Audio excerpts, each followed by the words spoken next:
Alright, Shalom, all praise to Yahweh Shemel Shah, double honor to the apostles of GMS. My name is Amnava Allah, coming at you with another video. Now, I just had all of these scriptures on my phone, but for one reason or another, for some reason my internet service just stopped working. Just stopped working. And when I went to open up one of the pages in the blue letter, I had all of the tabs open, but when I went to when I went back to my Google to click on the tab, like the tab is like timed out, so I was missing the scripture. So I said, you know what, I'm just going to do it like this. So it's not going to be that long anyway. This is this is Ecclesiasticus, also known as the Book of Sirach in the Apocrypha. Okay, this is the Book of Sirach, chapter 2, verse 1. It says, my son, if thou come to serve the Lord, prepare thyself for temptation. And that's a fact.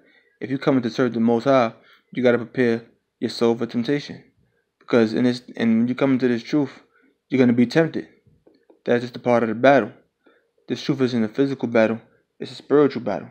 There are many men who have came into this thing who was physically strong, who had strength physically, but they didn't have strength spiritually. Okay? This thing is spiritual, has nothing to do with the physical. And as you read in the book, as you read in the book of 1 Samuel chapter 16 verse 7, the scripture has said that the Most High does not see how man seeth. The Most High looks upon an inward man. The Most High looks upon a man's heart. Okay? Your mind. And when you go to the book of Ephesians, what did it say? Be renewed by the spirit of your mind. So in your mind is where your spirit is located. Or the heart, which comes back to the Hebrew word lab, meaning mind. In the book of Ephesians, the scripture speaks about being renewed in the spirit of your mind. So when it says heart, it's talking about mind. So the Most High looks upon the heart of a man. He looks upon the mind of a man, or the spirit of a man. And when you come to this thing, you got to prepare yourself for temptation. Because when you come to this truth, there's going to be certain things that tempt you. There's going to be certain things that you're going to be tempted to do. But those temptations were not things that you were tempted by back in the world. Just think about that. Think about all the things in the world that was never really a problem to you. But notice once you came into the truth, all of a sudden, those same things, and all of a sudden those things that never worried you, so to speak, in the world, or things that never tempted you in the world, all of a sudden now you're being tempted by them. See? But that's part of the battle. This thing is a spiritual battle. Okay? This is the book of 2 Timothy chapter 2 verse 4. The scripture says, I'll start from verse 3. I'll start from 1. 2 Timothy 2 and 1. Thou therefore, my son, be strong in the grace that is in Yahweh, in the things that thou hast heard of me among many witnesses. The same commit thou to faithful men, who shall be able to teach others also. So the things that we have heard among many witnesses, the same we got to commit to faithful men, who shall be able to teach others also. So everything that we learned by the apostles, by the elders, everything that we learned in the scriptures for the apostles and elders, and everything that we learned through the Spirit, you got to commit these things unto faithful men like unto ourselves, who shall be able to teach others also. So you have to be able to teach men who could teach others also. So in other words, you have to bear fruit. Okay? Because many are called, but few are chosen. Not everybody that hears this word is worthy of coming into this truth. That's the reason why you got guys that watch the videos, come into the camp, do shows, come out and teach, and then eventually what happens is they fade away because they wasn't worthy. Okay? They wasn't faithful. Thou therefore endure hardness as a good soldier of the Lord. And part of being in this truth, you got to endure hardness, or that temptation, as a good soldier of the Lord. As a good soldier of Yahweh. Thou therefore endure hardness as a good soldier of Yahweh. So we're soldiers in this thing. But we're spiritual soldiers. Soldiers of Yahweh. Okay? We aren't out here to fight a physical battle. That's why when you go into the book of Ecclesiastes in the Bible, the scriptures speak about wisdom is better than weapons of war. Because this thing is a spiritual fight. The spiritual battle is far more powerful than the physical. Far more. Okay? A spiritual battle is far more enduring. Okay? because not everybody is granted that spirit by the Lord. You got certain guys, once again, that are physically strong, but they aren't spiritually strong. You got guys, big, strong guys that are coming to this truth, maybe 6'7", 245 pounds, 92% muscle, 8% body fat. But them guys will fall out, because it ain't about that.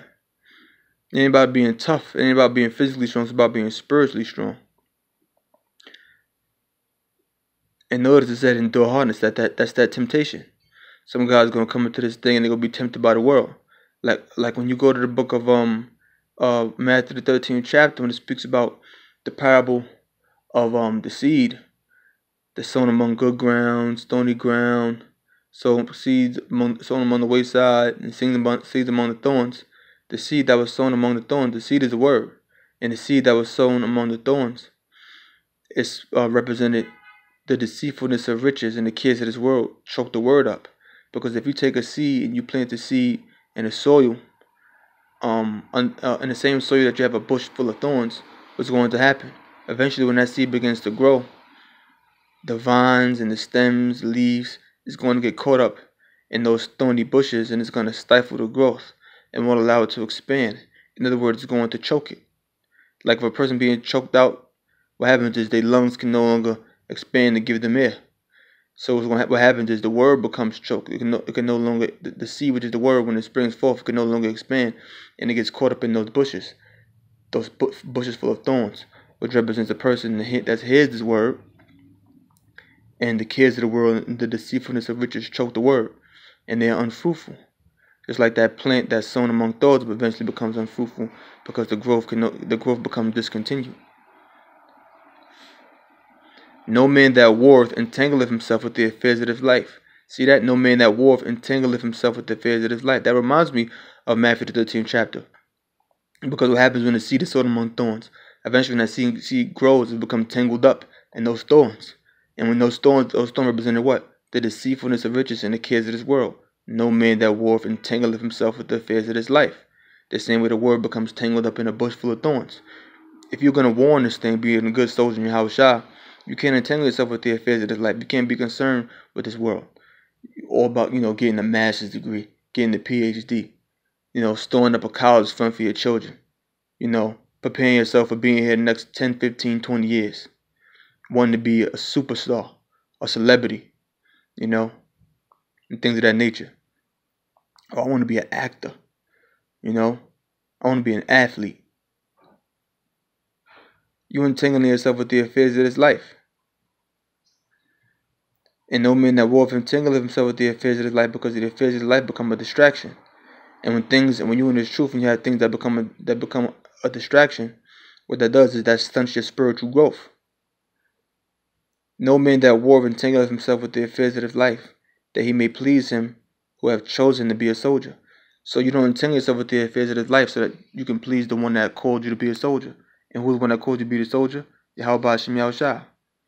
This is the book of 1 Corinthians chapter 10, verse 13. They have no temptation taken you, but such as is common to man. But because the temptations we're going through are temptations that common man is go to. Whether it's something about money, a woman, or some kind of materialistic possession, whatever it is. Whatever it is that tempts you, normal men is these temptations are not uncommon to man, especially among men that's in the truth. But the Most High is faithful, who will not suffer you to be tempted above that ye are able. But the Most High is faithful, He's not going to have you tempted above what ye are able. So if you're tempted, the Most High is not going to have you, not going to allow you to be tempted above what you are able. So whatever it is that you're going through, if you're a man of the Lord, you're going to overcome it no matter what, because you're going to be able to overcome that temptation. So the Most High is faithful, who will not suffer you to be tempted above that ye are able, but will with the temptation also make a way to escape, that you may be able to bear it. So the Most High is going to, with that temptation, He's going to make a way for you to escape, that you may be able to bear it. So you may be going through a certain temptation for whether it's seconds, minutes, hours, days, weeks, months, years, however long it may be. Eventually the Most High is going to what? He's going to make way for you to escape. That way you can bear that temptation. You bear with it. You carried that burden of temptation and you didn't falter. You stood strong. This is the book of let me go back just in case so y'all can see that it was Corinthians. I'm not sure if I showed it. See? Okay. Now this is the book of James chapter 1 verse 13. Let no man say when he is tempted, I am tempted of the Most High. For the Most High cannot be tempted with evil, neither tempteth he any man. So when you tempted, don't say the Most High has tempted you, because the Most High cannot be tempted with evil. That's Satan that's jumping on you. That's Satan that's jumping on you to tempt you. Because remember what the scripture say in the book of Job, the 1st chapter? The scripture says, when the Most High, when the sons of the Most High came, it says Satan came also. And the Most High said to Satan, whence comest thou? And Satan said, from going to and from the earth and up and down in it. To and from the earth, up and down in it, doing what? When you go to 1 Peter, I believe it's 5:8 or 5:9, it tells you your adversary the devil, your adversary the devil is like a roaring lion, going about seeking whom he may devour. So when Satan was going to and from the earth and up and down in it, he was going to and from the earth and up and down in it like a lion seeking whom he may devour. In other words, Satan was putting his spirit on certain people, man, tempting people, making people commit wicked acts. So when you go on and watch the news and you find out about some suicide bombers and mass shootings and things of that nature, guess what? It was Satan that goes about like a roaring lion, jumping on these people. When I say jumping on these people, in other words, he was possessing these people, putting demons on them, going to and fro throughout the earth and up and down in it, causing a ruckus. But we know the physical counterpart to the spiritual demon Satan is Esau, the so-called white man. That's why Esau, the so-called white man, is committing the majority of these atrocities. And I'm going to end with one more scripture. This is Matthew. Bear me 1 second. This is Matthew chapter this is 1 second. This is Matthew 26 and Matthew chapter 26. Okay. Matthew. See, you seen it on the last page. It's Matthew 26 and 41. It says, watch and pray that ye enter not into temptation. So you gotta watch and pray. Watch meaning what? Watch the news, watch the current events. Because by watching the news, watching the current events, it lets you know how close we are to the end times. Because though the Most High didn't tell us exactly the day He was going to send His Son, even Yahushua Himself don't know that. What we do know is that the Most High has given us signs, pursuing the book of Matthew, 24th chapter. So we got to watch for those signs. If you watch for those signs, understand that the time is close. You're not going to fall into temptation. Why? Because you know that we're close. Being that we're close, you're going to be built up in your spirit. Your faith is going to be built up. So any temptation that comes your way, you're going to fight against it because you know we're almost close. You know we're almost there. If you think that this place is going to come for another 10, 15, 20 years, you're going to get relaxed because you ain't watching. So you got to watch and pray. Pray what? That you don't fall into temptation. Pray meaning to ask. You're going to ask the Most High in the name of His Son to build your spirit up. Watch and pray that you enter not into temptation. Okay?